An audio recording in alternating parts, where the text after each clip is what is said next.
Good morning, students. Last class we have done that there are certain phenomena which could be explained on the basis of electromagnetic wave theory. But there are certain phenomena which wave theory was not able to explain.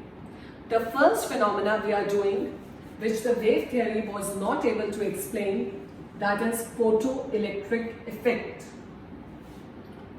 Now, Hertz was a scientist who performed a very interesting experiment. He took a hard glass tube in which a vacuum was created and a metal electrode specifically made up of potassium metal was taken. This is a metal electrode which was negatively charged and it was made up of potassium metal that was taken. A ammeter was fitted here.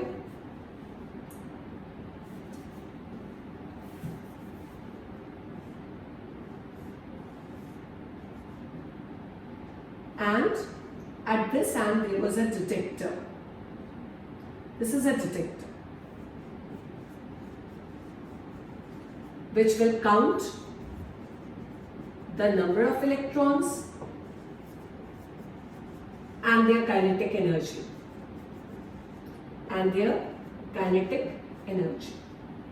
Now it was seen that when a light of particular frequency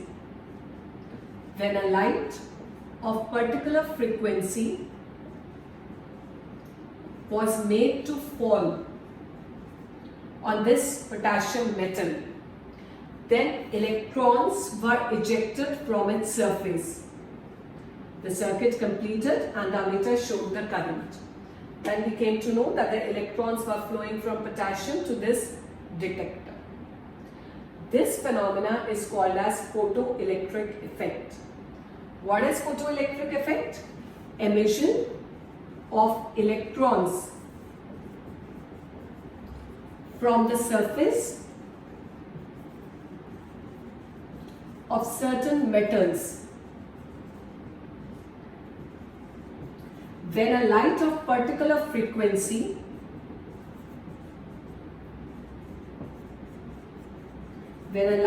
appropriate frequency falls on it is called photoelectric effect. Again, I am repeating. Emission of electrons from the surface of certain metals. I am writing the examples of the metals here. Potassium, rubidium, cesium, francium. Alkali metals, except lithium and sodium, all the alkali metals. So when on these metals, when a light of appropriate frequency falls on it, then the electrons are ejected. And this phenomena is called as photoelectric effect. Now, what are the observations that were made by Hertz from this experiment? He said that the ejection of electrons took place as soon as the light of this frequency falls on it. There was no time lag between the point at which light falls on it and the electrons are ejected. So there is no time lag. As soon as the light falls on the metal of a particular frequency, electrons are ejected. The number of electrons ejected depend upon the intensity of this light. The number of electrons ejected depend upon the intensity of this light. It was observed. But to eject the electrons, for every metal there was certain characteristic frequency that was required. And that frequency is called as the threshold frequency. So let us just write what are the observations made by Hertz. The first observation, the electrons are ejected from the metal surface as soon as the light of particular frequency falls on it. There was no time lag between the striking of light and the emission of electrons. There was no time lag between the light that falls, between the striking of light and the emission of electrons, between the striking of light and emission of electrons. There was no time lag between them. Secondly, the number of electrons emitted depended upon the intensity or the brightness of light. Number of electrons ejected depended on intensity or brightness of light.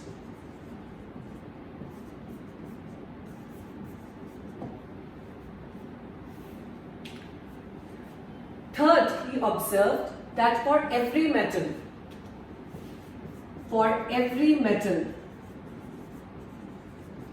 there is a characteristic frequency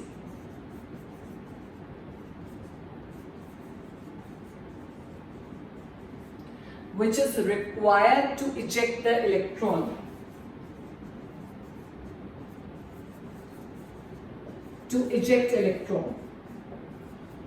And this frequency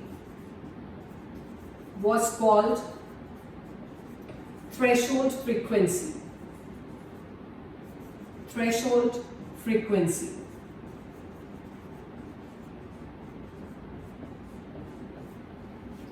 If a light of shorter wavelength, of frequency less than threshold frequency,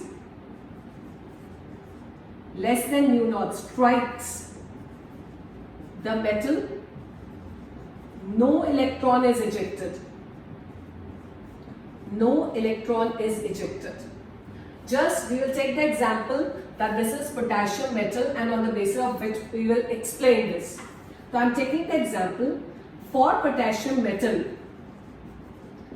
mu naught, that is threshold frequency, is 5 into 10 to the power 14 Hertz. So if we make, when red light, what is the frequency of the red light? Having the frequency ranging from 4.3 to 4.6 into 10 power 14 Hertz falls on potassium. Will the electron be ejected? No. Why? Because mu naught is this. Minimum frequency it requires is this. So when red light of frequency falls on potassium, no electron is ejected. Even on increasing the brightness or intensity of light, even if more brighter and brighter red light was allowed to fall on potassium, no electron was ejected. But as soon as a yellow light falls on it, a very weak yellow light of low intensity falls on it, then also the electrons are ejected. But when yellow light, very weak means of low intensity, yellow light. And what is the frequency of yellow light? It is 5.1 to 5.2 into 10 to the power 14 Hertz. When a very weak yellow light was made to fall on potassium, then electrons were ejected. And of course, number of ejected electrons increased as the intensity of yellow light increased.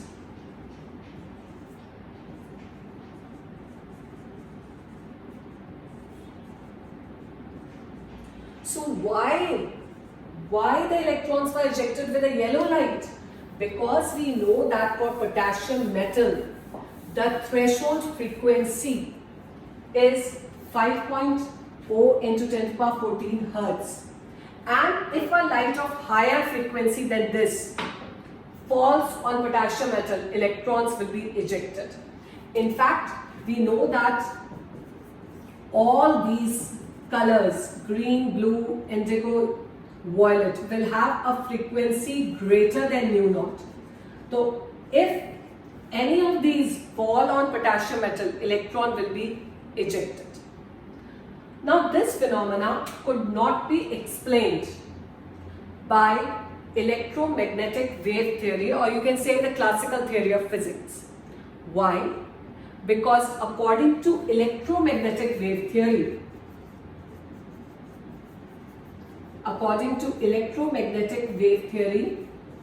energy of radiation depends upon intensity. According to them, energy of radiation depends upon intensity. And if it is true, then if red light falls on the potassium metal and I increase its intensity, then the electron should be ejected from the surface of potassium. But it did not happen. Even on increasing the intensity of red light, not a single electron was ejected. So if energy would have depended upon intensity, on increasing the intensity, electron would have ejected. But no electron was ejected. That shows that energy does not depend upon intensity. So if energy does not depend upon intensity, electromagnetic wave theory failed to explain the photoelectric effect. So we will explain the photoelectric effect in the next class, next session, on the basis of Max Planck's quantum theory.